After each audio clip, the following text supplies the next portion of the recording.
છેલ્લો અને પાંચમો મુદ્દો વડોદરાની સંસ્કારી નગરીમાં ફરી એક વખત લવ જેહાદની ઘટનાએ ચકચાર મચાવી છે. સલમાન ખાન સલીમ ખાન પઠાણ નામના યુવક પર ગંભીર આક્ષેપો લાગ્યા છે કે તેણે એક હિન્દુ યુવતીને પ્રેમના નામે પોતાની જાળમાં ફસાવી.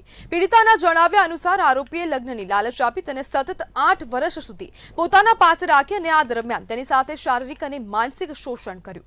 શરૂઆતમાં પ્રેમનો ઢોંગ કરીને સલમાને યુવતી સાથે કોર્ટ મેરેજ કર્યા હતા, પરંતુ બાદમાં તેને મુસ્લિમ રીતિરિવાજ મુજબ નિકાહ કરવા મજબૂર કરવામાં આવી. દંપતીને એક સંતાન થયા બાદ આરોપી અને તેના પરિવાર દ્વારા યુવતી પર મુસ્લિમ ધર્મ સ્વીકારવા માટે સતત દબાણ કરવામાં આવતું હતું. યુવતીએ જ્યારે તેનો વિરોધ કર્યો ત્યારે તેના પર મારપીટ અને યાતનાઓ શરૂ થઈ હતી.